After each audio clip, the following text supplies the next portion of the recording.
Swayam Prabha. Digital India. Educated India.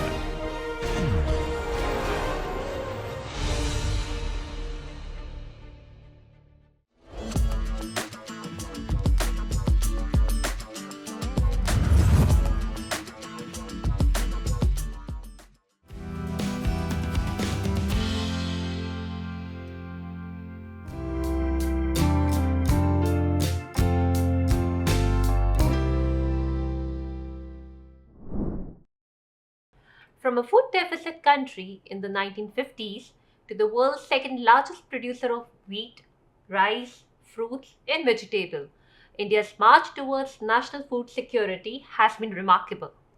The Honorable Prime Minister Narendra Modi's vision of doubling farmers' real income is critical for a goal of Viksit Bharat.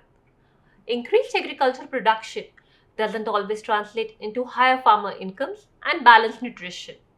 The huge gap between the farm and consumer prices is a key reason for lag in farmers' income. Furthermore, climate change and environmental degradation is threatening future of sustainable agriculture. Today, we will present to you another innovation in public administration that aims to enhance nutrition security and empower farmers to have a better access to markets and climate resilient techniques.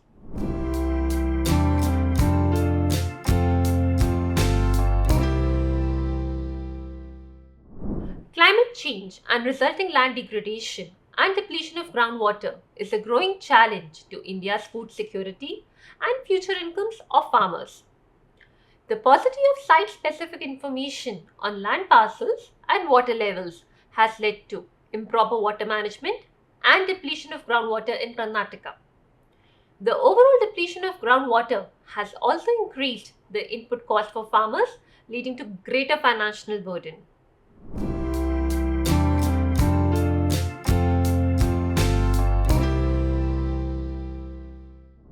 To understand the nature of the soil, improve groundwater levels, and increase agricultural production, the Karnataka government introduced the LRI, that is, Land Resource Inventory Program.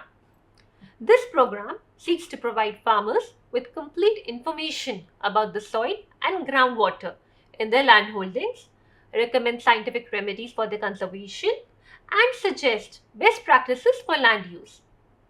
The project provides site-specific and farmer-centric land resource information.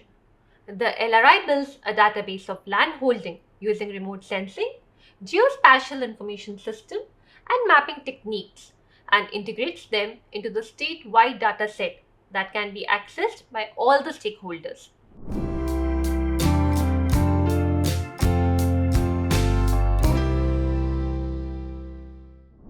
The project has brought a paradigm shift in planning and implementation of soil and water conservation programs, crop selection, nutrient management, and water budgeting.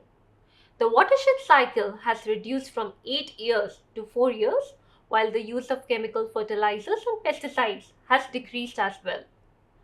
LRI has generated information on 14 lakh hectares of rain-fed land, benefiting more than 10 lakh farmers and enabling the government to make targeted interventions where needed. The ICAR Soil Survey Institute, along with consortium of Karnataka's agriculture universities, did a third-party assessment of the impact of LRI.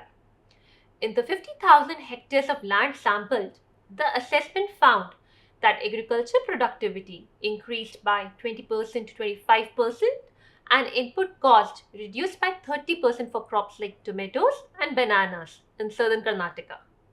Productivity of sorghum in northern Karnataka improved by 25%, and farmers shifted from low value to high value crops, better suited to their land conditions. This program stands out as a shining example of improving the lives of farming community through innovative agriculture practices. A similar land resource mapping exercise could be useful across larger parts of India, where salinity, soil erosion, and water depletion have degraded farmlands. Innovation in public administration is creating new milestones in making India a better place.